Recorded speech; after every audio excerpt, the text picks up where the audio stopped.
Hi friends, ఎలా ఉన్నారు? Welcome to Abhi sweetie vlogs. నేనైతే ఈరోజు మీకు ఎంతో టేస్టీ అయిన హెల్దీ అయిన రాగి దోశ ఎలా చేసుకోవాలో చూపించబోతున్నాను. సో రాగి దోశ కావాల్సిన పదార్థాలు రాగులు, పెసర్లు, మినుములు. సో మనం ముందుగా ఒక గిన్నెను తీసుకొని దాంట్లో ఒక కప్పు రాగులను వేసుకోవాలి.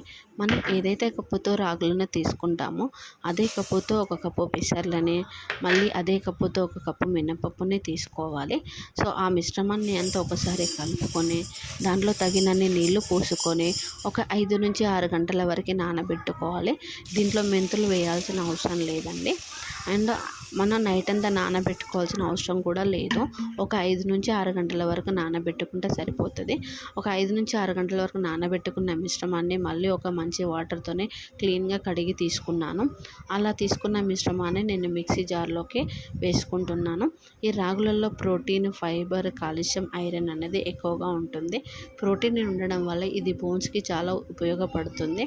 అంతేకాకుండా డయాబెటిక్ పేషెంట్ వాళ్ళకి షుగర్ అనేది చాలా కంట్రోల్లో ఉండడానికి కూడా సహాయపడుతుంది.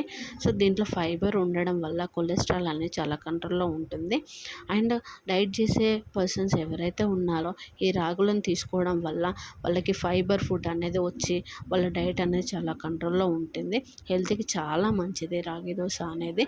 అండ్ ఇది రాగులు వేడి అంటారు, బట్ కానీ వేడి కాదండి. ఈ రాగులలో ఉండే పదార్థాలు మనకి ప్రోటీన్స్, ఫైబర్, ఐరన్, కాల్షియం అనేది హీట్ని కంట్రోల్ చేయడానికి కూడా చాలా ఉపయోగపడుతుంది.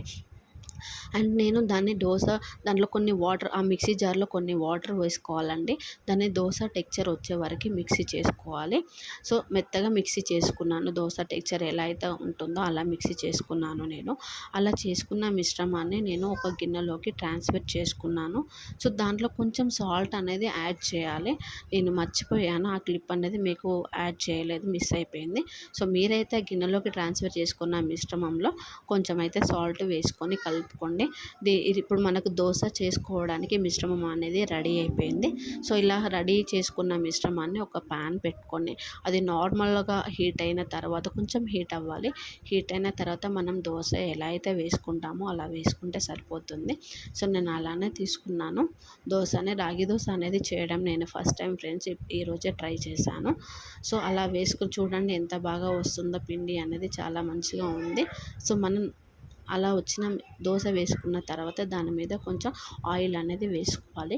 నేను స్పూన్తో వేసుకోవడం వల్ల ఆయిల్ అనేది కొంచెం ఒకటే దగ్గర కొంచెం ఎక్కువగా పడింది. మీరు నార్మల్గా ఆయిల్ అంతా మొత్తం దోశ మీద మంచిగా వేసుకోండి. సో అలా వేసుకున్న దోశని మంచిగా కుక్ అయిన తర్వాత మళ్ళీ ఇంకో సైడ్ తిప్పి వేయండి.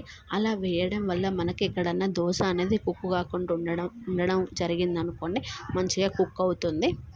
సో అలా తిప్పి వేయడం వల్ల కూడా దోశ అనేది చాలా టేస్టీగా, కొంచెం క్రిస్పీగా మంచిగా ఉంటుందండి. సో అలా వేసి చూడండి ఫ్రెండ్స్ ఎలా ఉందో దోశ అనేది. సో రెడీ అయిపోయింది. ఇప్పుడైతే మనకు రాగి దోశ అనేది రెడీ అయింది. సో దీన్ని ప్లేట్లోకి సర్వ్ చేసుకుంటున్నాను. సో దీంట్లోకి పల్లి చట్నీ కానీ, టమాటా చట్నీ కానీ, ఏ చట్నీ అయినా కూడా బాగుంటుంది. నేనైతే ఇక్కడ పల్లి చట్నీతో రాగి దోశ అనేది తీసుకుంటున్నాను. చూడండి ఫ్రెండ్స్ ఎంత బాగుందో. మీకైతే ఇది నచ్చినట్టు ఉంటే ఒకసారి ట్రై చేయండి. Please like, share and subscribe చేయండి. Thank you friends.